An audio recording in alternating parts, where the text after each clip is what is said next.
Let me go, Father. Please, I can't do this anymore. Go where? My child? There's nowhere for you to run. I have lived in fear for so long, haunted by unseen shadows, betrayed by my own mother, silenced by the church. Every step I take, every breath I draw feels like a fight for survival.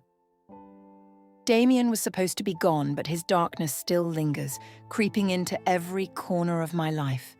I've spoken my truth, yet I wonder, when will I truly be free? When will I stop looking over my shoulder? Or is the real nightmare only just beginning? The night was thick with darkness, the kind that swallowed everything whole. Inside the high walls of the prison, Father Damien sat in his cell, staring at the cracked ceiling, his hands curled into fists. He had spent months inside this filthy place, caged like an animal, humiliated, his name dragged through the mud. But this wasn't how it would end. Not for him. The guards outside his cell barely paid attention anymore. They thought he was broken, just another condemned man waiting for judgment. Fools. They didn't know the power he still held, the people who still believed in him. His influence stretched far beyond these walls, reaching into places even the government couldn't touch. And tonight, they would prove their loyalty. The plan was already in motion. A soft knock echoed against the iron bars. A signal. Damien's pulse quickened. Right on time. Moments later, a guard appeared, keys jingling in his hand. He wasn't just any guard. He was one of them. A devoted follower, a man who had sworn loyalty to the church, to the truth as they saw it. Without a word, he unlocked the cell and gestured for Damien to follow. The hallway was eerily silent. Most of the prisoners were asleep, unaware that history was shifting around them. Damien moved quickly, his heart pounding, but his face remained calm. He had been in control his entire life. He wouldn't falter now. At the end of the corridor, 2 more guards waited. One of them handed him a folded bundle, clothes, a disguise, a security uniform. He changed quickly, stuffing his prison garb beneath a loose floor tile. Evidence erased. The next part was trickier.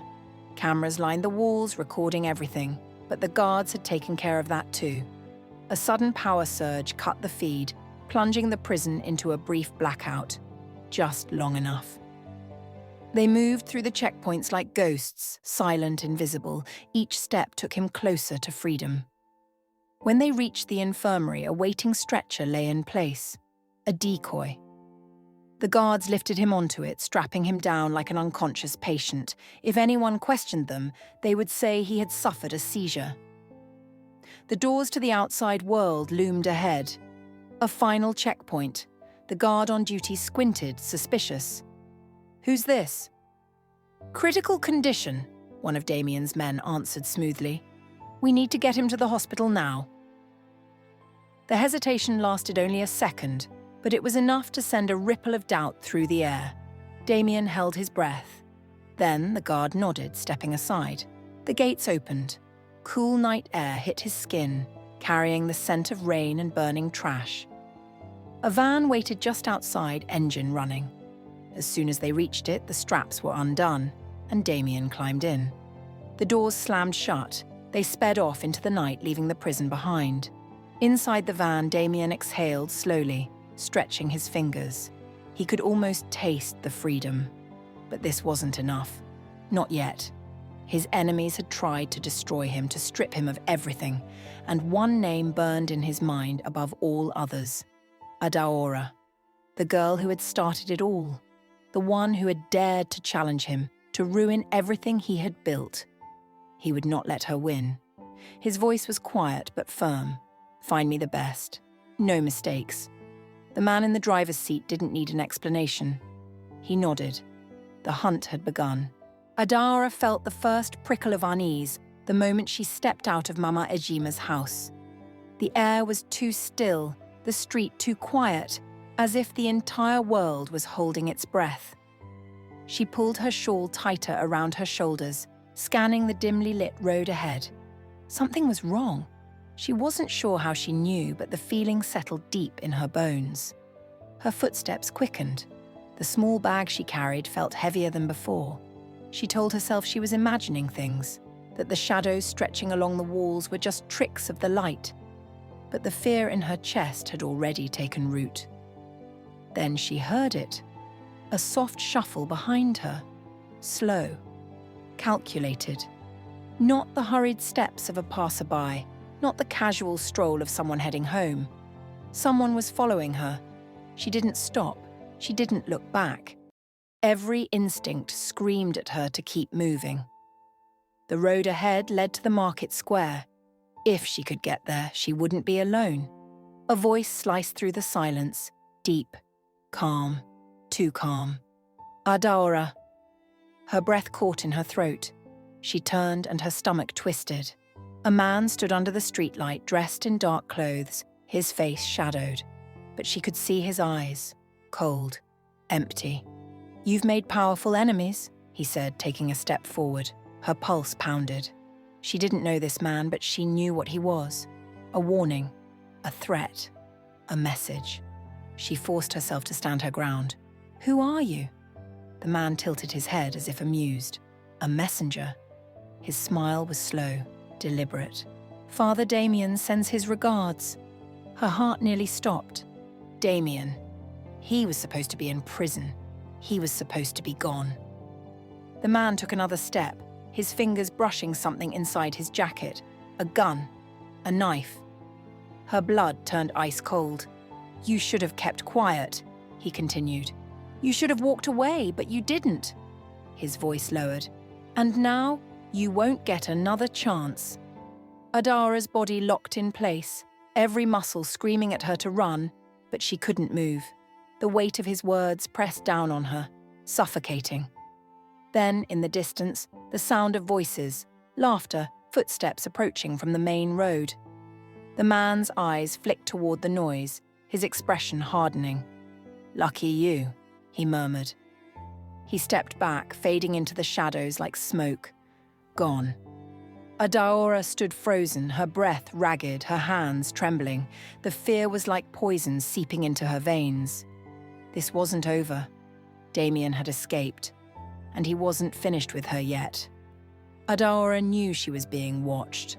The weight of unseen eyes pressed against her like a second skin, making every breath feel heavier, every step more uncertain. Ever since the threat, she had been careful, changing her routes, avoiding dark streets, keeping close to people. But deep down, she knew it wasn't enough. Damien wanted her dead, and a man like him didn't make empty threats. The night was thick with humidity, the air carrying the scent of rain, but the storm had yet to break. She walked briskly through the market square, the glow of streetlights flickering above her. She was supposed to meet the journalist here, but something felt wrong. The usual evening buzz was missing.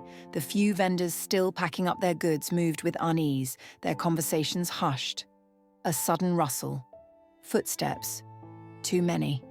Adaora barely had time to turn before a black van screeched around the corner, tires skidding against the pavement.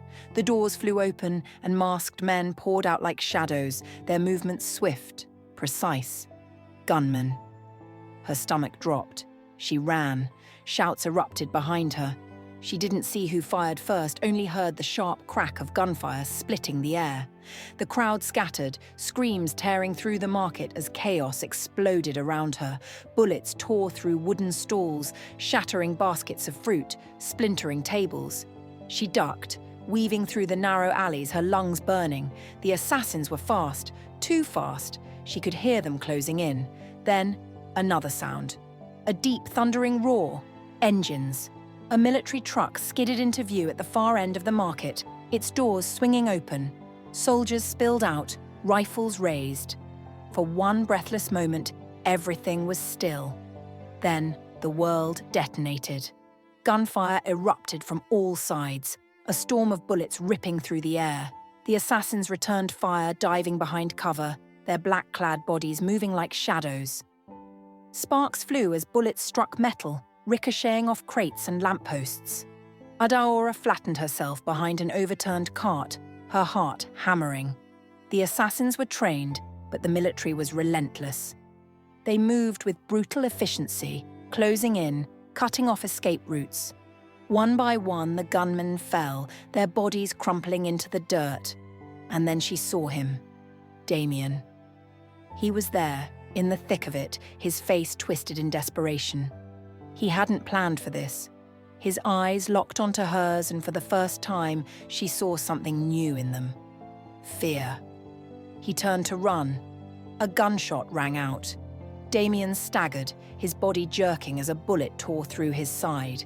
He hit the ground hard, gasping. Blood spread beneath him, dark against the cracked pavement. The last assassin dropped, silence swallowing the night. Soldiers moved in, checking bodies, securing the scene. A commander stepped forward, barking orders. The market was destroyed, bullet holes in the walls, the air thick with the stench of gunpowder. Adaora rose shakily, her legs weak beneath her. Her gaze fell to Damien. He was still breathing barely. A soldier crouched beside him, checking his pulse. "He's alive," he muttered. "Get him to the hospital." Adaora watched as they lifted Damien's broken body onto a stretcher, his blood leaving a trail in the dirt. He had tried to silence her, to kill her, and now he would finally face judgment. The hospital room was cold, the fluorescent lights casting a pale glow over Damien's broken body. Wires and tubes snaked around him, the steady beep of the monitors the only sign that he was still alive. His once proud frame was now weak, his skin pallid, his breath shallow. He had spent years controlling others, silencing them, bending the truth to his will. But now he had no control. Now the weight of everything he had done pressed against his chest, heavier than the bullet lodged in his side. Adaora stood at the doorway, unmoving. She had thought she would feel victorious seeing him like this. She had imagined looking into his eyes and feeling satisfaction, knowing that justice had caught up with him. But all she felt was exhaustion, a deep, aching emptiness. The fight had drained her, taken pieces of her she could never get back. Damien's eyes fluttered open, dull and unfocused. Then they found her. A flicker of something passed through them, recognition, shame, maybe even fear. His lips parted, but no sound came. He swallowed hard, his Adam's apple bobbing, and tried again. "Adaora." His voice was barely a whisper, rough and broken. She didn't move, didn't speak. He exhaled shakily. "I was wrong." His gaze flickered toward the ceiling, as if he couldn't bear to meet her eyes. "I thought I could bury it, thought I could make it disappear." A bitter, wheezing chuckle escaped his lips. "But it never did. You never did." Her fists clenched at her sides, anger rising. "You tried to kill me." His eyes closed for a moment, regret pooling in their depths when they opened again. "I know." He coughed, his body shaking from the effort. A tear slipped from the corner of his eye. "I was weak. I let the church, make me into something I wasn't supposed to be." Adaora felt something tighten in her chest. He wasn't making excuses, he wasn't begging for forgiveness. He was just unraveling piece by piece, breaking under the weight of his own sins. "The girls," his voice cracked. "I remember them all. I remember their faces, their voices, the fear in their eyes." He looked at her now, his gaze pleading. "I did what they told me. I covered for them, moved priests around, kept secrets. But I knew. I always knew." His breath came in shallow gasps. "And when you wouldn't be silent, I had to stop you." His voice trembled. "I was afraid of what would happen if you exposed us, if the church fell apart, if the world saw us for what we really were." Tears burned in Adaora's eyes, but she refused to let them fall. "You didn't care about us. You only cared about protecting yourself." His lips quivered. "I know." A long pause. "And I am sorry." For a long time, there was only the sound of his labored breathing, the beeping of the machines. Then his body trembled violently. The monitors screeched in warning. Nurses rushed in, voices urgent, hands working quickly. But Damien's eyes never left Adaora's.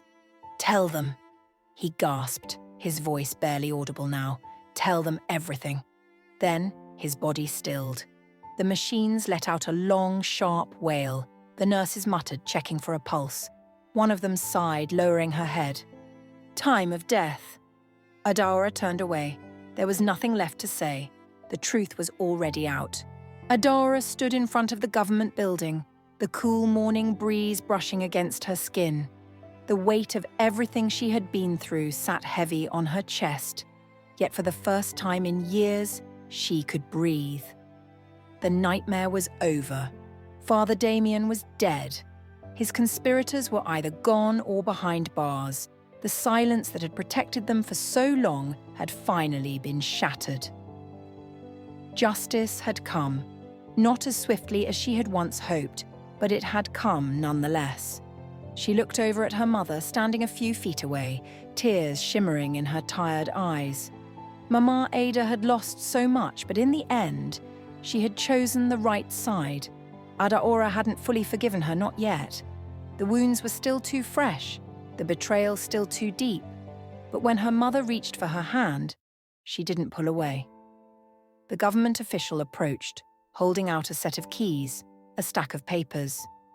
"Your mother's new home has been fully furnished," he said gently, "and her job. Everything has been arranged." Mama Ada let out a small, choked sob, her hands trembling as she accepted the keys. For so long she had lived in fear, in shame. Now she had been given a second chance. The official turned to Adaora. "And as for you, the scholarship is yours. Any country, any school of your choice. You've earned this." Adaora swallowed hard, emotions thick in her throat. She had fought so hard, lost so much, and now, standing here, she felt an unfamiliar sensation creeping into her heart. Peace. She thought of the other women, the ones who had come forward, the ones still gathering the strength to speak. Some would never find closure, some wounds would never fully heal, but they were no longer alone. They had forced the world to listen, and that was enough. She took the papers with a steady hand, her voice firm. "Thank you." Later that evening, she stood outside her mother's new house, watching as the setting sun painted the sky in warm hues of orange and pink. Her son, now 16, walked up beside her, his gaze curious. "Are we really leaving?" he asked softly. She turned to him, brushing a hand over his cheek. "Yes," she whispered. "It's time." He nodded, a small smile tugging at his lips. "Good. I think we deserve it." Adaora let out a soft, breathy laugh, a single tear slipping down her cheek. He was right. After everything, they deserved happiness. They deserved a fresh start.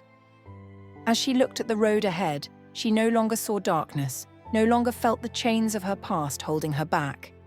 She had fought, she had survived. And now, she was free. With one last glance at the life she was leaving behind, Adaora stepped forward, her heart lighter than it had been in years.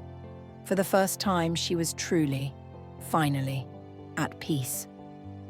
The airplane's engines roared as Adaora gazed out of the window, watching the city she had known all her life shrink beneath the clouds. The past felt like a shadow dissolving into the horizon, distant yet unforgettable. She took a deep breath, gripping the armrest, her heart pounding, not with fear but with something new. Freedom.